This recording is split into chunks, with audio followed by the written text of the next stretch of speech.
Hello everyone and welcome to Walford Weekly, your EastEnders podcast. This week we'll be discussing the episodes broadcast in the UK on the BBC from Monday the 3rd to Friday the 7th of May. I have nothing witty to say, not that I ever say anything witty anyway. Here's Rob.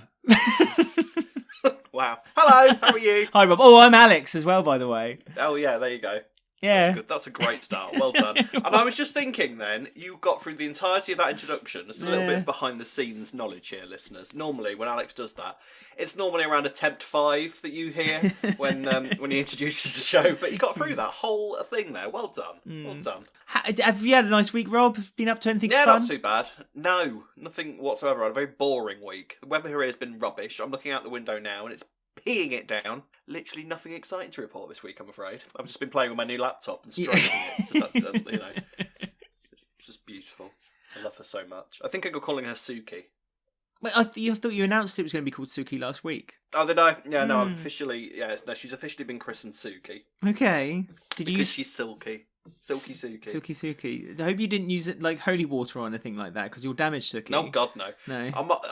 Normally when I record this podcast, I've got a cup of tea right next to me. Right. Since I've got this laptop, my tea has a completely different place on the other side of the desk to where I've never knocked a cup of tea over on this desk in my life, but you know it will happen, don't you? It's just sod's law, and I will pour it all over my brand new Suki Silky laptop. So no, my tea is right on the other side of the desk, and there it will remain. Good, because you have a habit of breaking electrical items. Things. For instance, Everything, your UBS cable. UBS? USB? God. Yeah, I tried on that and discovered that it was broken 2 minutes before we started recording an episode. So, yeah. Oh, Rob, I'm broken. I need... We're both broken. We're both messes. Help me, Rob. So, on that note, let's talk about EastEnders. Right, lots of stories this week, but nothing really happening. Does that make sense to you if I say Quiet that? Week. Quiet week, I think. Starting off with Karen then. Bailey has run away. She's been gone a full week now, or a full week in EastEnders world land. Yeah, so a couple broadcast of days. episodes, yeah, which has been about a couple of days. And Karen and Mitch have pretty much lost any faith in the police finding Bailey and faith in the community as well, as everyone was kind of giving them gift baskets, but not the support they really needed. I mean, I was with Karen on this. You've got a child that's gone missing. You're pulling your hair out with absolute worry. And then you come home and you find just a little box on your doorstep, not even given to you personally. Just the doorbell's been rang and the person giving it has run away. And you just pull out a couple of bath bombs. As though that's any help to you whatsoever. I was fully behind Karen this week. I thought she was fully justified in having a go at everybody, and my God, did she have a go at everybody? Right in the middle Lorraine of the Stanley square. this week. Lorraine Stanley this week. Hello there, Lorraine Stanley. Pulled out a great performance this week, I thought. I know, it was a long time coming. We've deserved a bit of Lorraine Stanley action. We do. It was fabulous. Lots of things happened on the market, didn't it? On Bridge Street with Lorraine. She was like throwing the bath bombs onto the floor with the wicker basket. Then she went running into the laundrette, destroying that. I mean, I wish they'd shown on screen what they had done instead of showing. I think that tells us we haven't got a laundrette set anymore on the set of EastEnders, have we? That's gone. Well, it's lucky Mr. P is doing it up with his own expenses. Lucky for us. Yes. But I did love that Have they you seen showed him again, were you? Ben was. It's Ben who's a fan of his Mr. P. Okay. I did like the reaction shot of Cherie. Yes. Cherie kind of just stood there, kind of looking at her eyes widening. I wish they'd shown something though, like just something, so we could have seen just like a washing the rage machine flying out of the window or something. Yeah.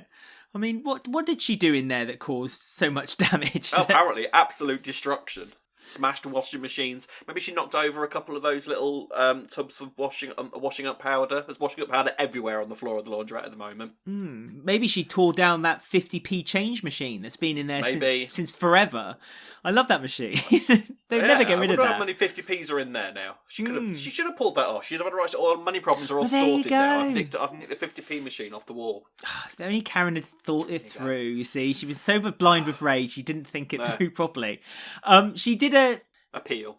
Thank you. She did a public appeal for Bailey, where she again had a bit of a breakdown because she said that she watches these appeals and judges them, so feels like she's being judged herself, which... Just imagine that, Karen's form of entertainment, which is at home, the thing on the telly, I'll sit and watch on these public appeals. Look at her! It's like you've been framed to Karen. Yeah, constantly flicking through the news channels to find an appeal.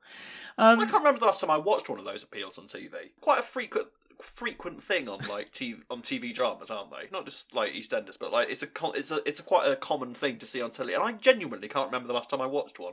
Not live, certainly. I mean, I've seen them on local news where they've shown like clips of it. Yeah. I mean, Jack helpfully said, if you want to phone, the number's at the bottom of the screen. Just so that...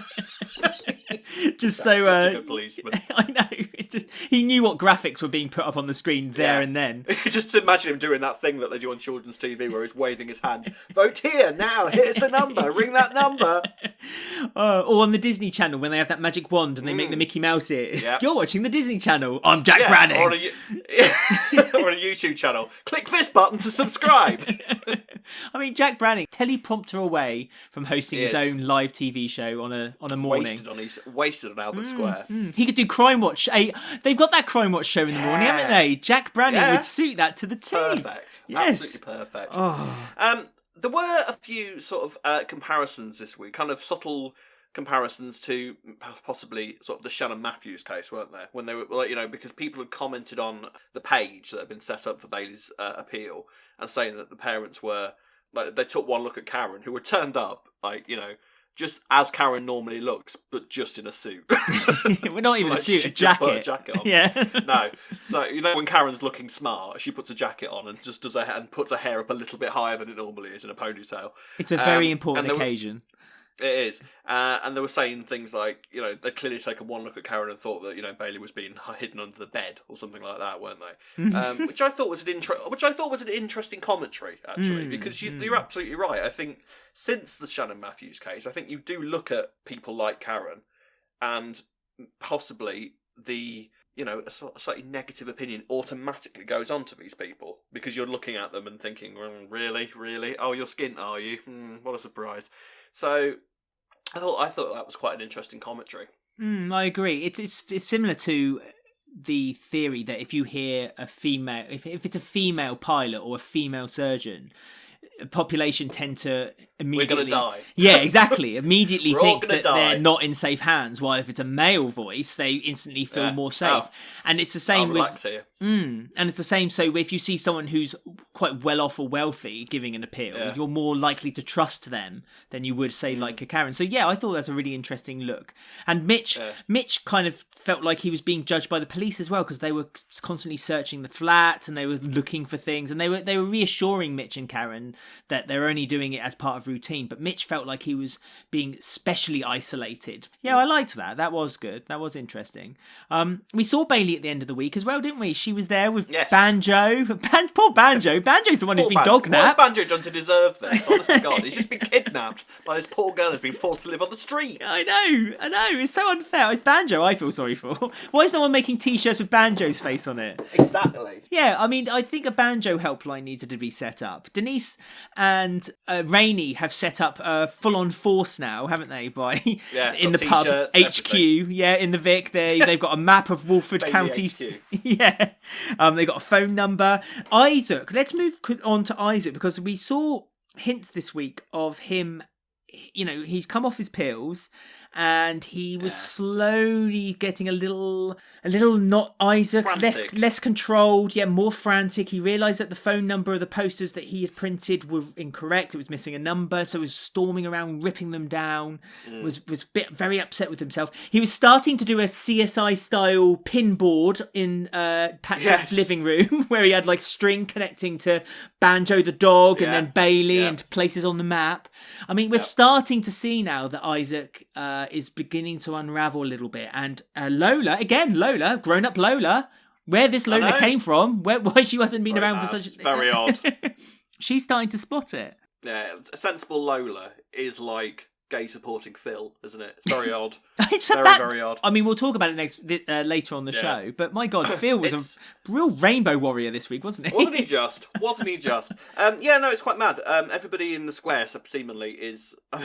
We will talk about the balance story later, but it seems that everybody in the square is better copper than Callum because they've all they're looking at and making inquiries and looking at maps and all that sort of thing. That's how you do policing. Yeah.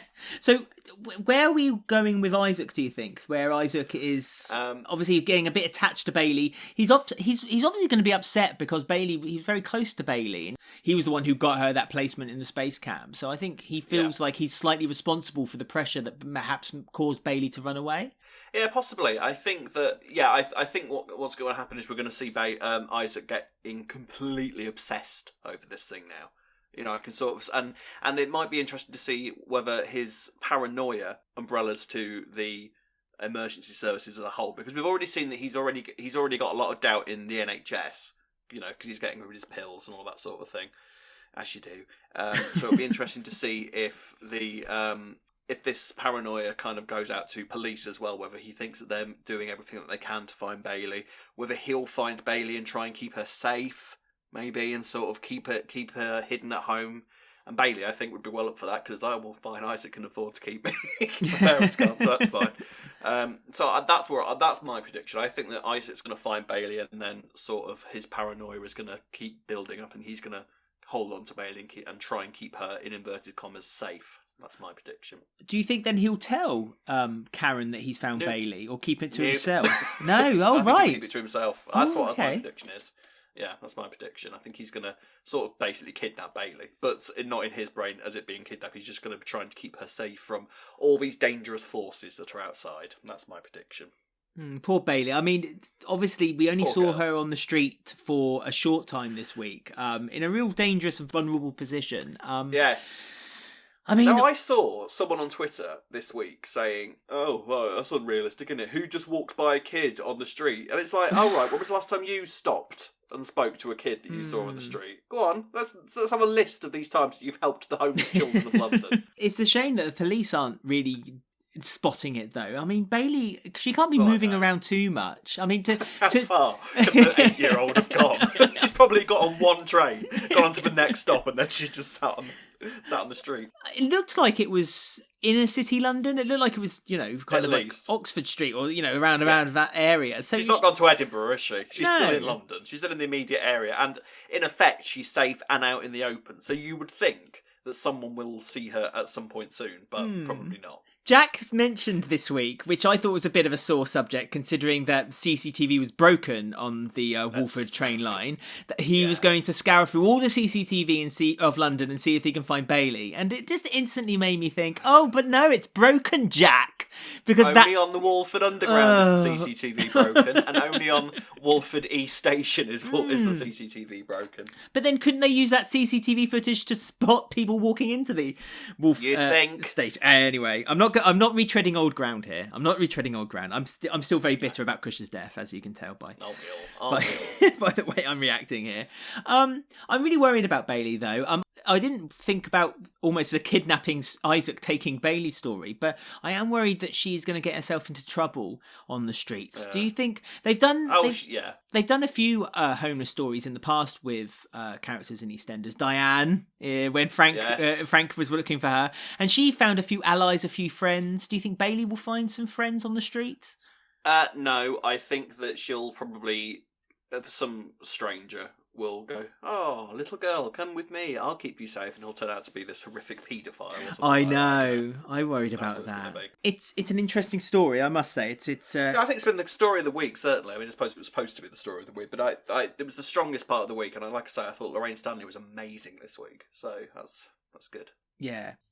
Another story, or a character that's come out of the woodwork, is Bobby. He's back to dating, and he's got Dana back as well. So, the girlfriend, Bobby. Well, I liked Dana. I thought she was quite sweet. There was moments when I did worry when Peter was introduced in a story at the end of the week that Peter was going to ruin it by sleeping with Dana. It's just natural to worry when Peter comes and rears his head and just appears. I know.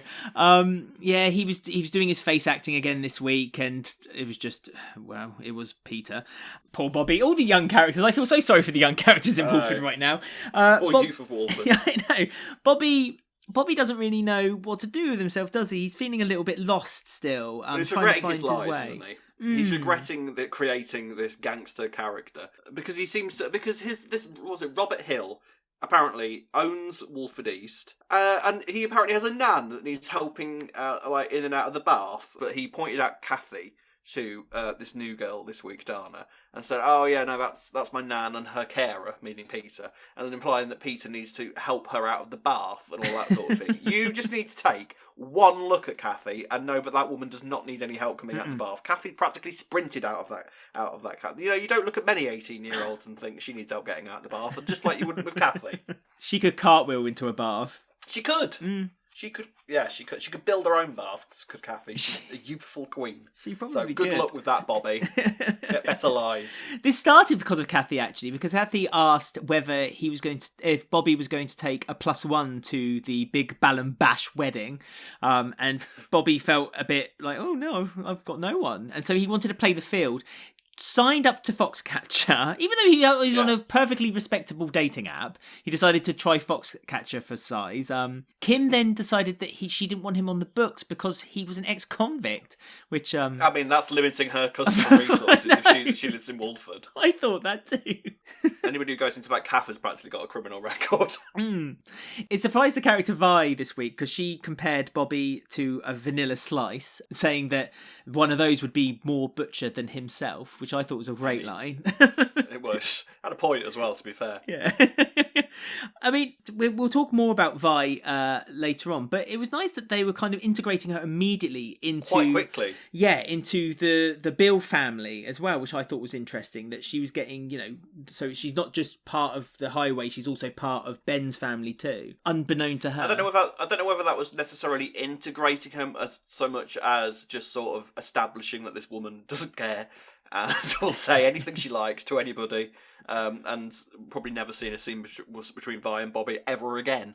But it's like I say, we'll talk more about Vi later. But she's a good addition. I mean, I wanted her to have a scene with Kathy, really, because obviously Kathy being Ben's mum. Yeah, that will happen. I think. Because I think she'll look at Kathy and think, right, well, this is a woman I need beauty cosmetic tips from.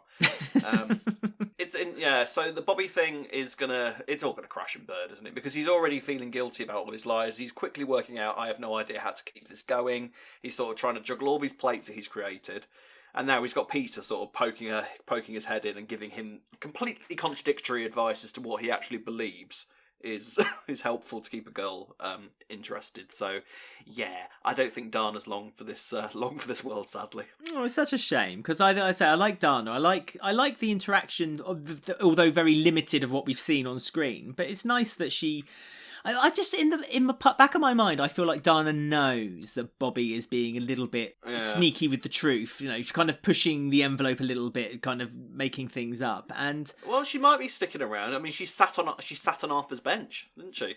Right. Yeah, she did, and not many guest characters get to do that. So maybe that's a sign that she's sticking around. She gets magic dust. Anyone who sits on that bench gets the magic dust of stuck. Yeah, a 6-month contract coming their way. There you go. That's yours. Just talk about Peter really quickly. He had nothing to do with the gym. Isn't he meant to be working at the gym as a personal trainer? Because that opened this week. I thought he was. Well, they've had a mock grand opening, didn't they? They had a mock grand opening.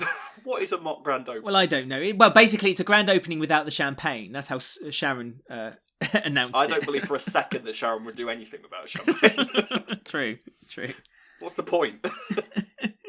But I mean, Nancy is working there, so I'm just surprised that Peter's not. Because I thought the whole reason for Sharon opening this gym was to get Peter on board and have him working there. But now he doesn't seem to have anything to do with it at all. It's just Zach, Sharon, and Nancy working there, which is fine. I think I'm sure he will, because otherwise, because that scene where Sharon goes, well, all right, you can have this job, was literally the only mention that Peter's had about the gym whatsoever. There's been no involvement whatsoever, like you say. So my thought is, what was the point of including that scene if Peter isn't going to have anything to do with it? So I'm sure once the gym is properly open, we will see more of Peter, and won't that be fun? We are going to now announce something of our own, without champagne but with orange juice. Unless you want to tea. I was going to say, do you want to pop open a bottle of champagne for this, or? It's a bit early for me, to be fair. What time is it? We're too really, Rob? From what I've heard, it's never too Why early. am I lying? No, I'm lying completely. I love a vodka. Fair enough. Ladies and gentlemen, allow us to introduce the 4th annual Walford Weekly Awards.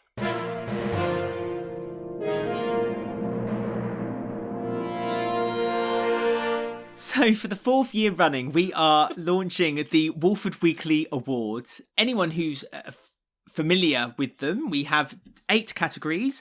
It's Best Bitch, Best Newbie, Best Exit, Hero of the Year, Miss Walford, Mr. Walford, Best Ensemble Performance, Best Male Performance, and Best Female Performance. But this year, we're having an extra category just to celebrate all things EastEnders. We have the What Were They Thinking Participation Rosette. It is a celebration, honestly. Now, we're just going to briefly go through each category, but the awards are now up and ready to vote for as you listen to this. If you go to bit.ly/WW Awards 4, that's the number 4, bit.ly/WW Awards 4, and you can vote straight away. You get 1 vote for each category, and don't forget to share it on Twitter, Instagram, Facebook, or anything you socialise with people on, so everyone can get a vote in. And you have until midday on Monday the 17th of May to get your votes in. Now, Rob, let's start with Best Bitch. Suki Panesar. Right, there you go. And moving on. No, Best Bitch then. So this is basically someone who you love to hate. You love to watch them on screen being nasty and evil and mean. And the nominations are Vi Highway, Suki Panesar, Peter Beale, Dottie Cotton, Chelsea Fox, Ruby Allen, Max Branning, and D.I. Gaffney. You put Best Bitch under Max Branning as Best Bitch and D.I. Gaffney as Best Bitch. I think that's fabulous. Well, of course. It's an umbrella term. It really is gender fluid. Well, no, it is. Peter Beale's on there too. Don't forget. No, that's true. That's true. We've always been very open to the male-female bitches of EastEnders. As you can tell by your presenting team. Yeah, exactly. So who do you lean toward for Best Bitch? Suki. Okay. Always. For everything. For every single one of these categories. Even Best Exit, even though she hasn't left yet.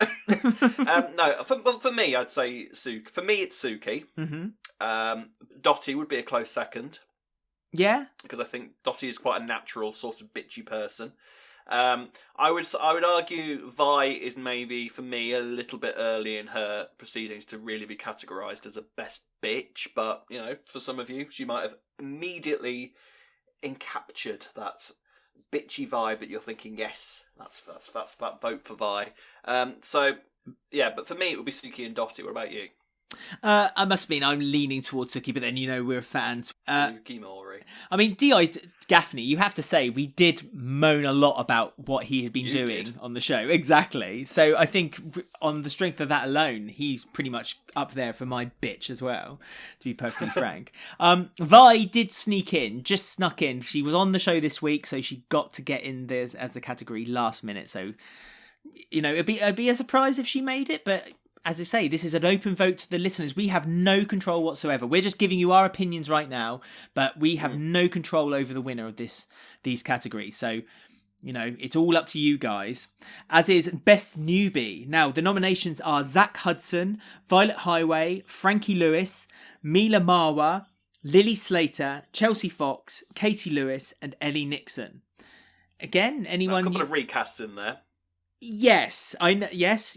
So we're looking at obviously the new character. If they'd come back, so it's the same actor or actress, then they wouldn't be a newbie. It's because they've got a new face. Yeah. Yes. Best newbie for me. I mean, I would say Frankie has made the biggest impact so far, hasn't she? I think we both love Frankie. Frankie's a great character. It's an interesting new thing to have a deaf character on the square. So, and she's been part of quite a big story since she's come back. So for me, I'd say Frankie, and I think that Mila is slowly sort of becoming a lot more interesting now as well. After a very ridiculously quiet start, she's now starting to step forward again. Zach, I feel, is going to start coming a bit more to the forefront in the coming months. And obviously Violet has made is making quite an impact already, and she's only been in 2 episodes so far. But we'll see. But for me, I'd say Frankie and Mila. Yeah, Mila. If only she had her story introduced a little bit sooner, and we've progressed a little bit further. I genuinely think Mila would have been my vote for this one. Yeah. Interesting, you never chose any of the recasts. You didn't choose Lily or Chelsea. Like I say, I think I've been quite vocal. I'm not a massive fan of Lily. Nothing against the actress. She's a good young actress, but they've not made Lily in the slightest bit likeable for me. So I wouldn't categorise her as best newbie. To be fair, Chelsea.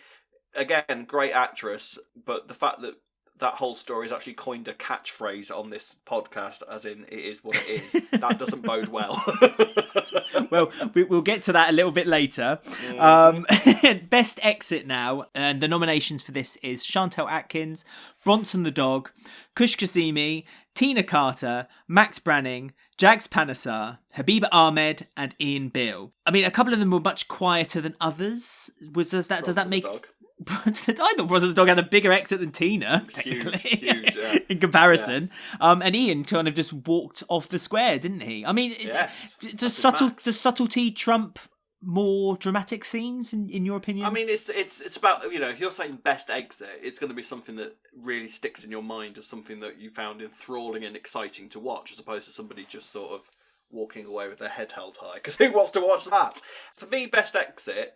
I mean, for a start, you look at that list and you're kind of surprised by how much involvement Gray has in some of those exits. Yes, quite a large responsibility list, really, isn't it? For me, I would say Chantel's exit. And I'm talking purely about the episode where she died, which was really high quality. It was amazing. I mean, the week was good quality. The build up to it was so intense. It was, and ignoring everything that's happened afterwards, which we'll come to later, I'd say Chantel's Atkins' death and exit was really memorable, and that would be my number one choice. And then I suppose, are you going to say Kush? Because I mean, I don't know if I can say that Kush's exit was the best, though, because it made me so annoyed. It's interesting, isn't it? Because I thought it was incredibly dramatic, and you said... I might say Max, for a second. Oh, really? It was quite. It was a good exit. It was a good exit. I thought the whole episode was quite character based. It was very sort of based on Max's character, and I think they did the best with something so subtle, something so quiet. It gave him such a quiet exit, but I thought it was quite understated and nice. So I'd say Chantel and Max for me. Yeah, I think Max also for me, because I sympathised with Max, which is a rare thing for me to say. Yes. I used to find it hard to sympathise with Max Branning. Yeah, I mean, I wish Tina had a bigger exit, but it was quite interesting that she was wrapped up like a sandwich and kind of thrown into the boot.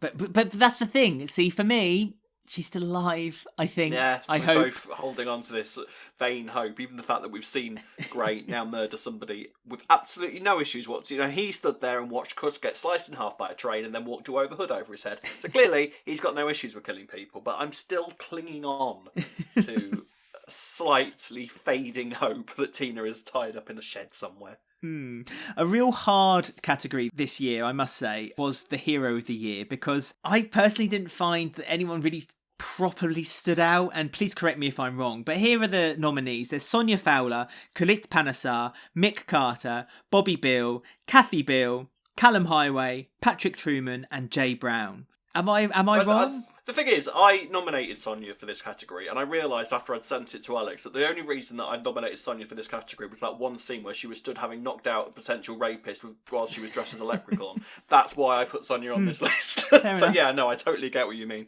I think I would argue that Kirat and maybe Mick or Bobby have been possibly but then, there are people, we have many voters who will see Callum on that list and think, yep, that's my hero. So it'll be interesting to see how Callum does on this. Has Callum done much hero-y stuff for you this year?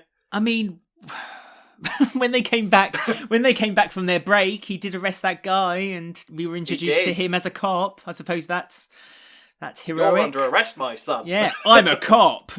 I'm a cop. I'm coming, Jack. And isn't he good at it? And I suppose he's been quite brave trying to defy the Mitchells, and I suppose it's that argument. I mean, we're supposed to look at Callum and see that, if you're bringing down the Mitchells, technically you are a good guy, because the Mitchells are bad people, I suppose is what the view that we're supposed to be looking at, but yeah. But then you're also marrying into the Mitchells, so it's a little bit, it's a foggy issue, to say the least. I have to say it's Corinne or Mick for me. I think because Mick has such why.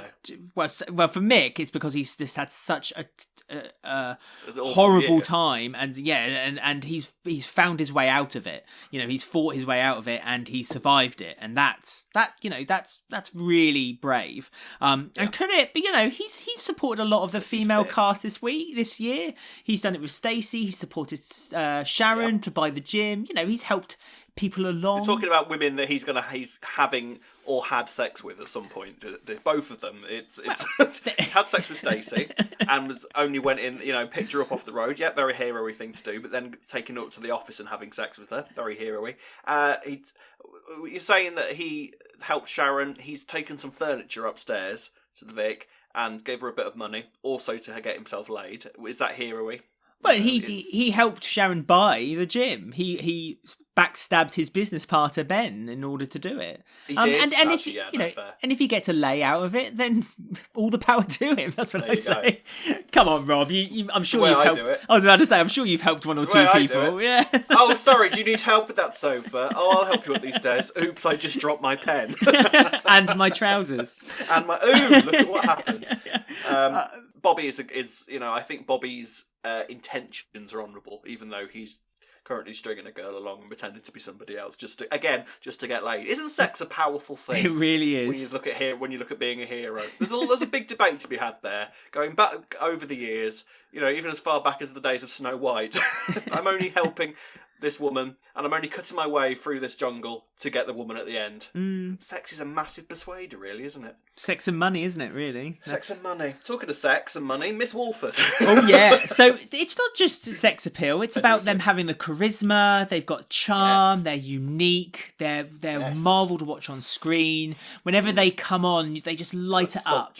So it's not a beauty contest, it's a personality contest. And with that in mind, we have Kathy Bill, Stacey Slater, Chelsea Fox, Whitney Dean, Tiffany Butcher, Ruby Allen, Habiba Ahmed, and Suki Panesar. See, now, I didn't know that was your definition of Miss Walford, because I just sent in who I thought were the fittest women. Fair enough. I mean, we all had choices. We all had choices we discussed as we put them in to the nominations. That says a lot about me and you. Clearly, I go for looks over personality. Well, who would you vote, though, for Miss Walford out of those 8? I would say Whitney. Okay.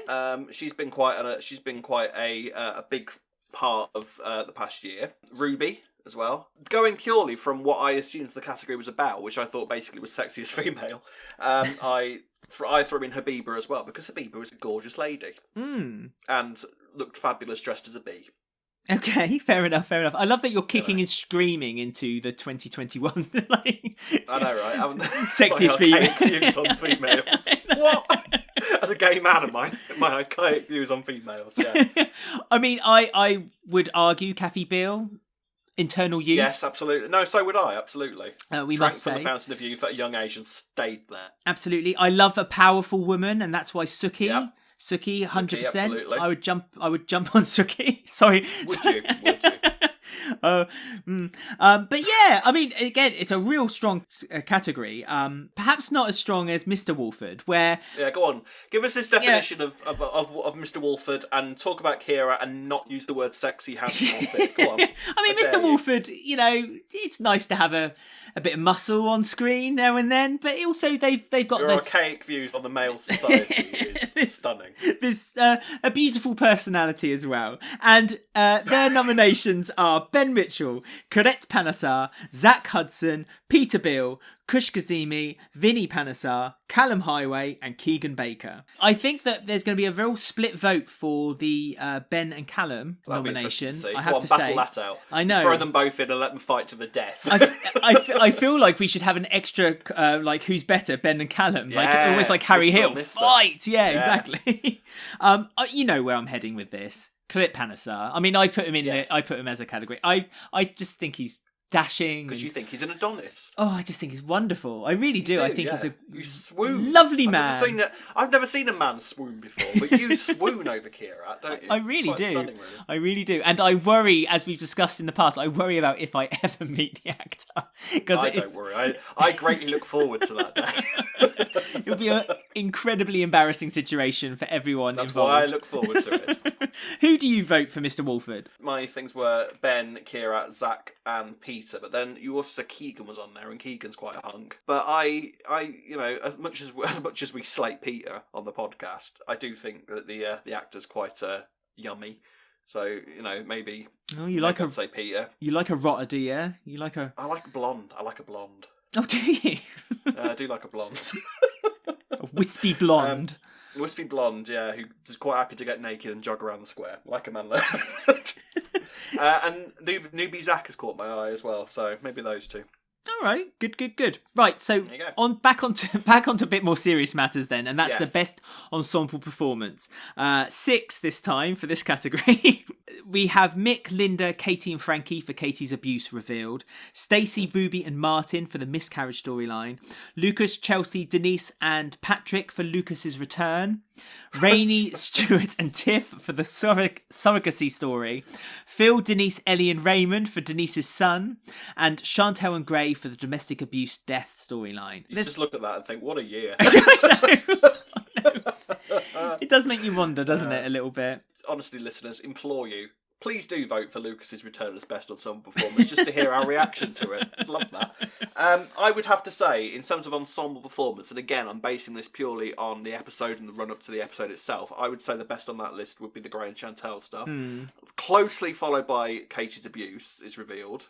And then in quite a third place, I would say, actually. I mean, I have slagged it off, but I did really enjoy all three of these stories. I actually thought the miscarriage and love triangle between Martin, Stacey, and Ruby was really good fun to watch as well. Okay, fair enough. I remember we had a proper laugh the week that we were talking about the Stacey stuff, so maybe that's just it's eclipsed it. You just got a good memory of when we discussed it. I have, yeah. For me, it's the surrogacy story with Rainey and Stuart and Tiff. What?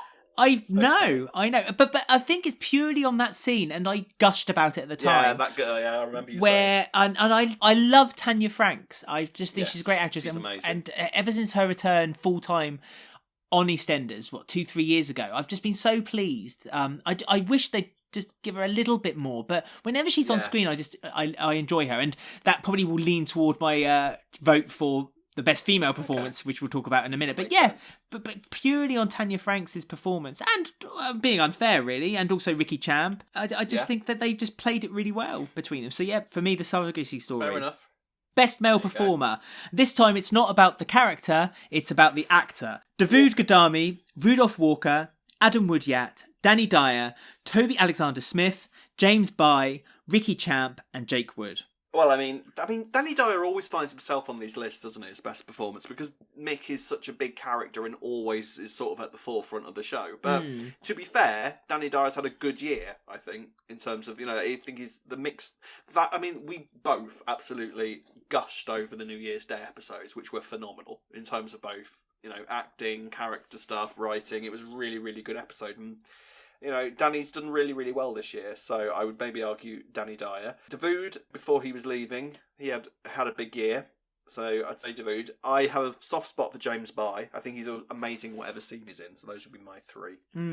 I mean, Danny Dyer, like you say, he's always on as a nomination for any award ceremony when it comes to best male actor. His character of Mick reminds me of Poochie from The Simpsons, and when Homer said in every scene everyone should ask what's Poochie doing, because they always need to somehow shoehorn Danny Dyer into a story somehow for me, but that's not to discredit him. It's just that popular character, a lot of the viewers like him, and it's the Vic. And it's in the end exactly. He's unless your name's Sharon, you get a storyline if you won't the Vic. yeah. So I like Danny Dyer, so I would definitely credit him. But I think Dawood for me as almost a kind of like I tip my hat for your final year. So I think he just deserves a kind of one final well done, because he really played Kush well. There was never really a dull moment with Kush, even when he was given the odd dodgy story here and there. I think he still played it with full heart and commitment. I could say it all day, but I think it was a bit of a mistake to kill Kush. Yeah. I don't think they should have killed Kush off, but again, broken record, Alex. Bad boy, sit down. Stop it, Alex. Next up, best female performance, and they are Louisa Lytton, Kelly Bright, Jessica Plummer, Letitia Dean, Zara Abrahams, Belvinda Sopol, Lacey Turner, and Tanya Franks. We've had some good performances from the girls this year, actually, haven't we? I mean, Jessica Plummer's performance in her final episode of Chantel was pretty stunning. That was quite heartbreaking. I suppose Letitia Dean's had a big year, hasn't she? To be fair, Letitia Dean's eyes should be on here as well, because they're their own performer. I think Sharon's... yes, we laughed at the story that she was having with Ian quite a lot, but at the same time, she did really well with it. And if we're talking about the grief that she went through throughout Dennis's death, I think she portrayed that really well. And Louisa Lytton, I would say, has had a pretty strong year as well. Those are my three. I wish they'd do more with Belvinda Sopol. I love So do I. Suki. There's so much they could do with Suki, but I from what we've seen on screen, 100% I would give her the vote, but I just think that... We want more from her. We want again, more. That's not her fault. That's a writing thing. Just give us more Suki because we want to scratch away at her. True, 100%. I mean, again, Tanya Franks, you know my opinion on Tanya Franks. I've just gushed about her once already. So I think it will either be Jessica Plum or Tanya Franks for me. Either one of those two. And then finally, the brand new category, the What Were They Thinking Rosette. Here we go. 6 stories or things. Kush's death, music during Ian's calling the heist, Sharon poisoning Ian, Gray becoming a serial killer, Denise's slow motion scene, and Max and Linda's affair. Where do we start? Right, so straight off the bat, I would say, because I know that the Sharon and Ian storyline, it upset you and Ben a lot more than it upset me. I get why you put it on there. For me, that wasn't the worst sin of the year. Fair enough. Turning Gray into a serial killer has really annoyed me. For me, it's cheapened what was an incredible story. And then, of course, I slag off music whenever it appears in any form whatsoever. So it's a cross between the slow-mo scene and the rap music over Ian's phone call. Yeah, I mean, Ben did want to make it known that he had to choose one scene, but if he could, he would have just basically done incidental music as an all-rounder. For me, Kush's death was a big mistake. But as you know, I've said that enough times now. To reiterate, you're choosing the best of the worst here. So you're choosing the thing that most irks you. So when you're voting, what most irks you of these 6 things? Yeah. The dictionary definition of WTF in your mind. Yeah, exactly. It's so hard because they were all very annoying. But I think it has to be Denise's slow motion scene. Because I've rewatched that scene. But to be fair, we got a whole game out of that. We did. That's true. One of my favourite games we've ever played, to be fair. I've rewatched that scene so many times and it's just so painful. Unnecessarily painful. So I mean, I also nominated Max and Linda's affair, and I still feel justified in that considering what happens with Mick and Linda this week. But it's not the worst sin that's on there. So yeah. But, like I say, completely up to you. Let us know what you think. And, yes, as Alex says, the voting is now open and the link will be in the description below if you're watching on YouTube. Absolutely. And it will be in the show notes as well. You can find it on there, or it'll be on our Twitter, or it'll be on our Instagram. But in case you want to go on there right now while you're carrying on listening to the show, or you can just stop listening for 10 seconds and then come back. Because it doesn't take long. 30 seconds of your time to vote. I did it before we started. He did while I was moaning. It's bit.ly, that's bit.ly/WW Awards 4. That's the number 4. Voting is open now. It closes at midday on Monday, the 17th of May. So you've got 1 week to vote because we'll be doing a special show that will be out on Wednesday, the 2nd of June. Yeah. Rob, myself, and Ben be on the show for the awards, and we'll all be talking in much more detail about what we think of the winners and who we really wanted to win. And be a very bitter podcast. Yeah, it really will. And send us your comments after you voted, and let us know how you voted, and let us know why you voted it, and we'll might read them out on the special episode, which is on Wednesday, the 2nd of June, where we'll be announcing the winners of the 4th annual Walford Weekly Awards. So don't forget to vote. bit.ly/WW Awards 4. That's the number 4. Yes, go on. Chop, chop! Lovely. So we hope you guys get voting really soon. Next up is Nancy, Mick and Linda. Linda has interfered with Nancy's appointment.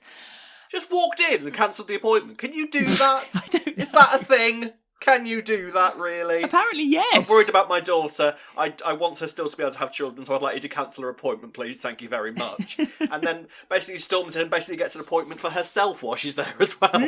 Yeah, because she's now discovered that she is pregnant, and she's... Well done, Alex. Well done. She's worked out the dates, and it's Max's little baby. Little baked beans on the way. Bean, yeah, that's it. And yeah, so we were right. Hooray for us. I didn't think this was coming. I dreaded the idea of the Carters having another child. But yeah, it's happening. Not the first time I was right this week, I'd just like to add, but we'll be talking about that later. I will talk to you about that later, because I'm not convinced you didn't cheat. I swear I didn't. No, we'll talk about that later. Yeah, so little mini Max. I mean, I did say a few weeks back, because I still do think that it's a shame to have lost. I know you're not a massive fan of Max, but I think I still think it's a shame to have lost Jake Wood. So this gives him a reason to come back in the future, doesn't it? Yeah, it's really weird that they literally had nothing they could do with Max's character anymore. And now they've given him a reason to be around. Yeah. And they've given Max a whole story to be there for. Like, this whole kind of fight between him and Mick could be going on right now. Oh, Mick's, that could still be ongoing and giving us a point to have the whole Mick and Linda affair in the first place. And Max is gone. What is going on? Mad. Weird. Because they never left on good terms either. I think Mick pretty much threw Max out of town, like a cowboy. And it's and yeah, you're right. There's so much they could now do with Max's character. So bad. It's very, very strange. One night where Linda and Max had sex. One night, and obviously, as is usual in the soap department, no one's ever heard of a condom. They don't exist. The concept of latex didn't make it to Walford.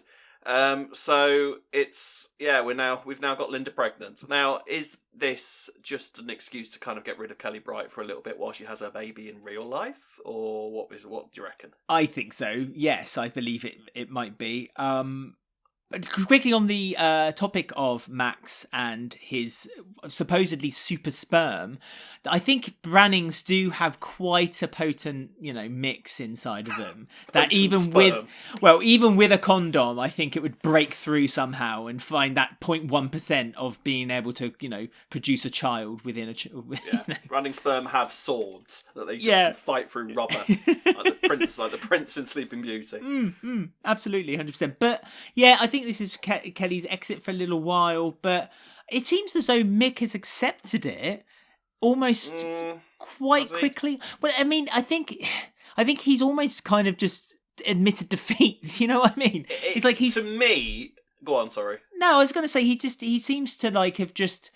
I've got this problem with Katie. Katie of this week we found out has decided that she's going to plead guilty for the crime. All of this happening off screen is doing my head in. No, I agree. So they should be showing the case. We haven't seen Katie since Shirley knocked her out in the street, have we? That was the last time we saw Katie. And what are we just? This surely must be going towards Mick, because they were talking about Mick going to court this week and the fact that he clearly wants to face Katie and talk about what she did to him and other people while she stood there and kind of have this presumably quite cathartic moment where he is basically able to expel all his demons and just talk about it in court and watch her get sent down. Which totally makes sense, and I want to see that too, because otherwise this is stupid. Because all of this is happening off screen, and I don't want it to happen off screen. I want us to see what's happening, because the actress who played Katie, we have both said, is amazing. Does a really good job at just creating this really sort of skin crawling character. So yeah, we want to see her. My thinking on whether Mick has accepted the whole Max and Linda baby thing, to me it sounded sort of like we're not going to see Mick and Linda next week, is my thought, because it felt a little bit sort of like the block storytelling thing where they'll sort of end it on a mini cliffhanger until we see the story again. Mick saying, I'm not great about it, but I guess we'll talk about it. That sounded very much to me as in pause the storyline until we come back sort of thing, you know what I mean? I appreciate that. I know what you're saying. Yeah, no, that makes sense. I just felt a bit sorry for Mick because, again, he just felt like he looked so tired. Like, why does everything have to happen to us? Like, everything. He's had a lot on. Yeah, to be fair, I completely sympathise with him because he's had a busy, busy week. Well, they have 3 stories now. There's Nancy's story. There's Linda's story where she's pregnant. Mick's knackered. Yeah, and Mick's obviously got his own story to kind of get through. No wonder he has to go and present the wall and have a break every now and again, is it? I know. I mean, the Carters, they're hogging all this. We're saying, like, give Suki more stories, Karen deserves more. And it's because the Carters are hogging them all. Yeah, it's so mad that, like, the quietest that they were was when they weren't living in the Vic. Yeah, they just had one thing to worry about, and now they've got 3. I just feel sorry. So I just feel sorry for Mick, and I would completely sympathise if he just thought to himself, you know what, Linda, just have the baby. Yeah. I thought Linda had a lovely moment when she was on the stairs and she said to Mick, like, I can't do this on my own. I need you to be here with me, whether you support me or not. I need you with me. I thought that was a lovely moment. But again, that's more pressure Yeah, it was a lovely moment, but again, that's more pressure on Mick. He's sat there nearly having a nervous breakdown because he's got all the women in his life, literally every single woman in his life, giving him aggro at the moment. Nancy and Frankie are falling out. Linda's pregnant with another child. Shirley's Shirley. And he's sat there gripping the door of the cellar while Linda's sat there going, I can't do it on my own. And he's sat there with a vein popping out the side of his head. So, I agree. Give Mick a break, bless him. Let him just have a night out with the lads and forget all his troubles for a few days. Well, as I think, as you probably rightly predicted, at least he's got a week off now, so he can have a little bit of a rest. You can breathe in that brown paper bag and stop him from having these panic attacks that he inevitably will end up having at some point. Yes. We have to talk about it then, I suppose. Here comes Ballum rolling down the street. Their wedding has been cancelled. St. Violet is going to save this, I'm telling you now. I mean, let's talk about Violet, because that's the main attraction this week, I think. Amazing Gwen Taylor. Yeah, she's really introduced herself into the role real quickly and quite comfortably, I think. She's very good. Very, very, very, very, very London accent, which I'm sure will calm down in incoming episodes, because she's very she's over London at the moment, isn't she? But she is, she's doing that really. It's like we said, an Aunt Sal role, isn't she? I'm not too keen on the idea that she's at the bottom of the credits list, because I want her as a regular character, and I've got the feeling that she's going to sort of be one of these characters that kind of pops in and out occasionally, and that's not what I want from Vi, because I want her around for the long run. But she's doing this role of basically where she's just there at the background throwing barbs at everybody, which is always fun to watch. And she had some amazing lines this week. Straight off the bat, saying that Phil was a Bruce Willis type, pause, if you squint. And calling Ben Whitney all her first episode made me howl. I loved that. I want that just to continue to be a thing. Just calling him, oi, Whitney. Yeah, I know, every time. What do you think, Whitney? Loved that. That was brilliant. I like that Vi also said that she's dabbed with Piccadilly in the past, kind of questioning Callum's sexuality. Dread to think. And she had a scene with Phil this week, which we alluded to earlier. She was sat there going, talking about how it seems very odd to her that in the traditional constitution of marriage, it seems very odd for the gays to want to jump on it and make it their thing. And Phil was literally standing there going, I don't have to listen to this, you homophobic old back. It's like, what has happened to Phil? He's turned into this pride left-wing lovey. He's like well behind the gays, buying them honeymoons and all this sort of thing. If you think of the Phil that we had a few years ago, who was literally quite happy to sit and watch Ben get homophobically beaten up in the street and walk away from it. And now we've got Phil I wouldn't say he's necessarily defending them to Vi, but at the same time was almost like, yeah, no, this is wrong. I don't have to sit here and listen to this and walk out. It was very odd. Yeah, he's really up on his rainbow culture now, isn't he? I half expect him to start coming out with, like, according to the National Constitution of Human Rights, 1968. I think you're right. Phil is just a changed man since Callum's come along, of Callum, which makes Callum's confession this week a little bit more harder to swallow, I think. Do not give me this rubbish that you didn't know this was coming, because you turned round to me and predicted it like letter for letter, and you live with someone, your partner does the spoiler videos for this podcast. I refuse to believe that you didn't know any of this was coming. I swear to you, hand on heart, Cubs honour, I was a scout for a year, that I did not know that they were going to... I just knew that they were going to bring back bugging Phil at some point. So you knew it... Oh, no, I didn't know they were going to do it. I just, in my heart, felt like they were going to bring it back at some point. I didn't think they were going to bring it back before the wedding. I thought they were going to bring it back after the wedding. I thought they were going to get married and then Phil was going to find out. I didn't think they would do it before. Not that Phil has found out yet. Because I don't look at spoilers as a rule. I feel like if I can help it. I know about big things, like huge things. I look at trailers and all that sort of thing, but I don't really... I try not to read too many spoilers about what's coming up, because I like to have a gasp. You know, if I'm not watching EastEnders, I'm walking up the stairs and gasping. You know, it's one of those things. It seems basically that the the wedding is at risk at the moment, doesn't it? It's because Callum, completely out of the blue, confessed. So you're right there. I'm just laughing at your comment. I go up the stairs and gasped. I think this came up completely out of the blue, in all honesty. Well, it's because Callum said to Ben, "Did you murder Kush?"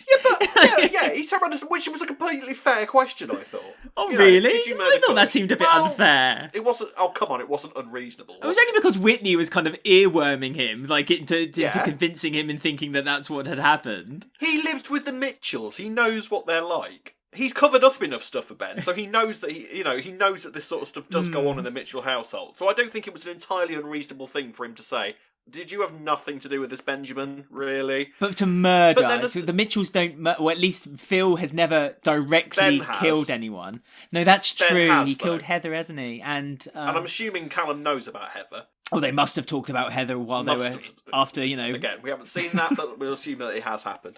And yeah, so but then Ben gets all outraged about it, and then it's like Callum goes, "All right, well I've given you something for you to be angry. I've got something to be angry about, so here's something for you to be angry about," and then just tells him absolutely everything that went on with the bugging operation, that went on with D.I. Gaffney, everything, and then gets completely outraged and decides that clearly this influence that he's had on Callum has turned him into this human being that doesn't deserve to be hurt anymore, or something. But no, that's the thing, isn't it? Ben made quite a nice speech, to be fair, in the kitchen where he said, What a speech. I've ruined you. Like, when I first met you, you were a sweet, innocent young man, and, And I ruined you in a park. Yeah, well, and many other places. And yes. But it is the way Callum went, "Oh no, I've always had that inside of me. It's just that you brought it out of me." Sorry. You're turning this into an innuendo game. Child. Do you think if Callum hadn't met Ben, do you think Callum would be the character he is now? He'd be straight. Yeah, he'd be straight. That's He'd true. still be with Whitney. Well, no, because yes, but would he still have he'd still have the gay tendency? We knew that he had that affair with the army soldier because he still had gays walking past him going, "I smell queer." Yeah. But do you think Callum would be as damaged as Ben kind of painted him as being this week? Or is Callum that damaged? I mean, to be fair, Ben has a point. He is, and I would imagine that Ben is quite what's the polite word to use here? Perhaps slightly exhausting person to be with in a relationship, I'd argue. So considering that he has basically forced Callum to go against his own morals in a lot of ways while he's being a copper. There have been several occasions where, by rights, Ben should be back in prison since they've been together, and Callum has sort of arranged it so that they're not. So I think he has a point, and I think it's interesting, actually, to look at Ben having a sort of look at himself and looking at the impact that he's had on Callum and actually examine the journey that Callum's been on because of him. That's quite an interesting thing to look at. It's clearly, a lot of it is based around the fact that Ben will get over himself and realise that Callum has gone against him and is been a grass and all that kind of thing, and then it goes straight back to Route 1 Mitchell. Grasses are bad, so you must now suffer. Yeah. I mean, will Ben... And Phil's going to find out, and it's all going to go wrong. Well, this is it. Will Ben forgive Callum, then Phil finds out? Will Phil find out? Yeah, but do you think Phil ever will? He'll tell Phil, and then Ben will get over it and go, "All right, I should probably go to the wedding." And then he'll turn up at the wedding, and he'll be over it while Phil is still raging around going, "Ah, Phil smash!" And then Phil will be the one that really sends things flying, I think. Literally, he'll start throwing tables and chairs around at the wedding and all of this sort of thing, I imagine. We have the little matter of also Whitney, because she can't make it to the funeral now because she forgot about validating her passport. Everyone knows that. I didn't know this. I knew that, yeah. Validity, 6 months. I didn't know this at all. I would have thought the biggest issue was the fact that COVID's really bad around Dubai at the moment. Right, yeah. So maybe that would stop you going to Dubai. You know, maybe just use that, and I would have accepted that completely. I mean, but no. Sonia also is going to Dubai now to give Martin moral support. But off air, I did say to you that Sonia is slowly becoming a super spreader of this of COVID-19. Yeah, she's just going around to all these countries. So Sonia is the sole reason why COVID is still a thing. She invented the vaccine and then she went around the world trying to get money to build it up. That's what Sonia's plan is. Her surname is now Pfizer. Yep. So Sonia Pfizer Fowler. So Martin and Sonia are off then to Dubai. Whitney's staying at home. What about Whitney? Do you think? Yeah. Do you think Whitney is going to be egged on by Gray to gatecrash the wedding too? I would imagine that we're trying to talk about trying to put any logic in Gray's brain at the moment. I would imagine that he would want to kind of keep Whitney close at the moment and stop her sort of lashing out in all directions because now his plan is to be with Whitney now, isn't it? That's essentially, because she's gone, so his plan is now to sort of cement Whitney in his family and to have Whitney for himself. So the sensible thing for Gray to do here would be to keep her very quiet and keep her very placid, stop her kicking off at the wedding, and work on bringing the Mitchells down together rather than letting her loose and sort of going around carrying knives and making out she wants to stab people. But, it's Gray, and this is the guy that pushes people into railway lines when there should be security cameras watching him. So who knows what he's going to do.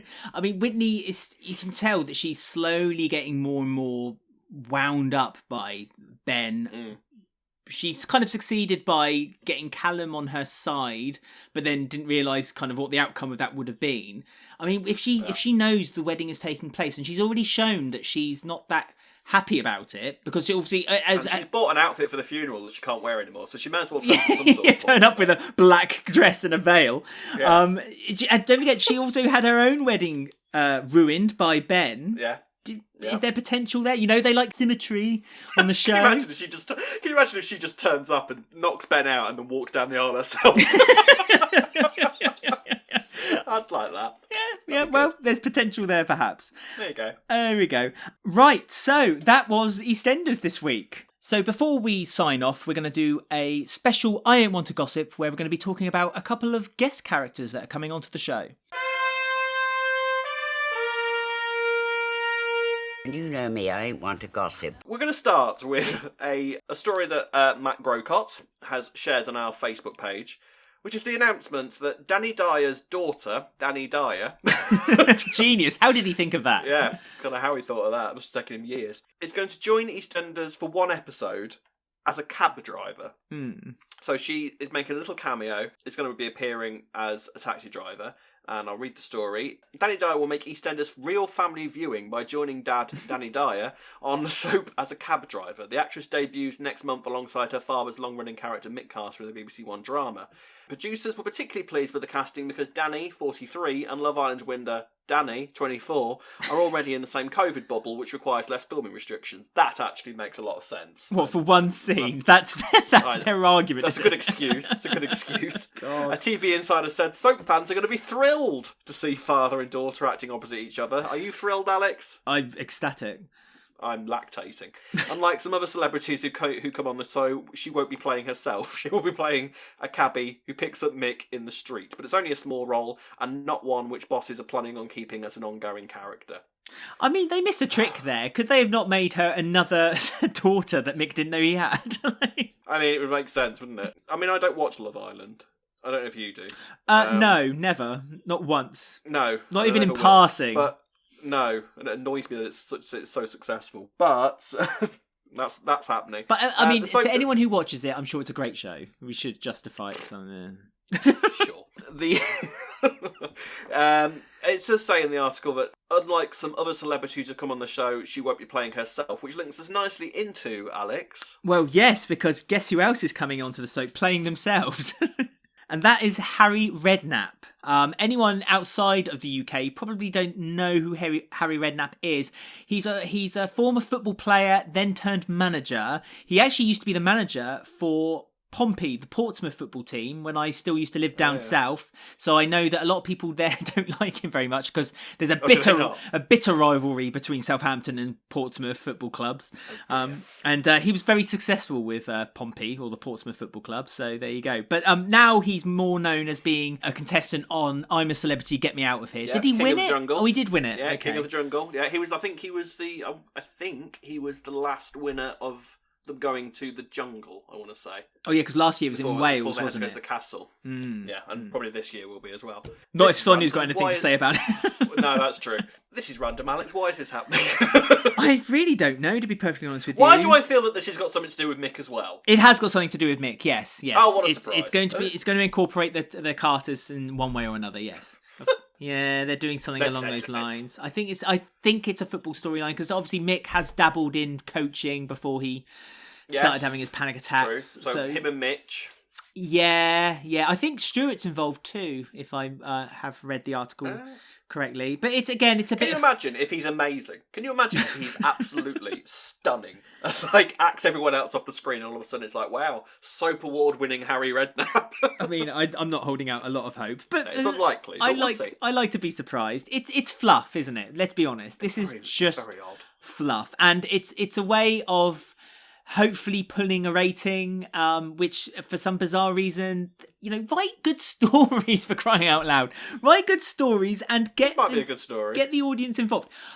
I'm pretending you never said that, Rob. I'm trying, all right? I'm trying. I'm playing devil's advocate. I mean, it's not like the heyday of when, like, you could invite a guest character like Boris Johnson coming into the Vic.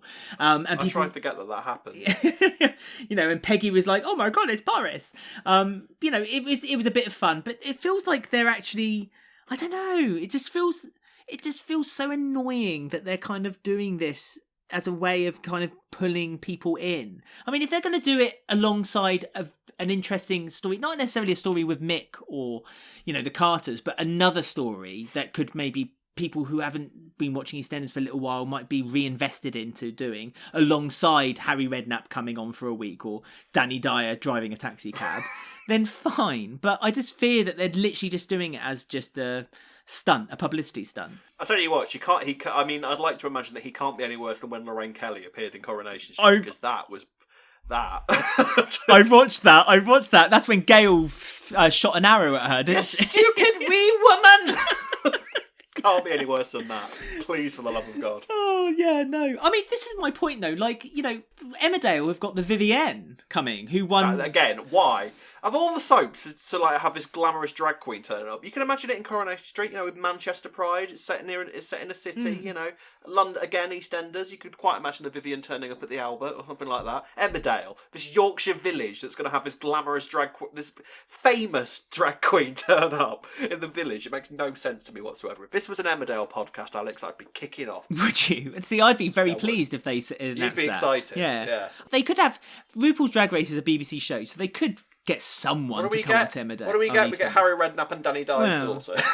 Well, unless they dress up Harry Redknapp as a drag queen, that's a possibility. Yeah, it is a possibility.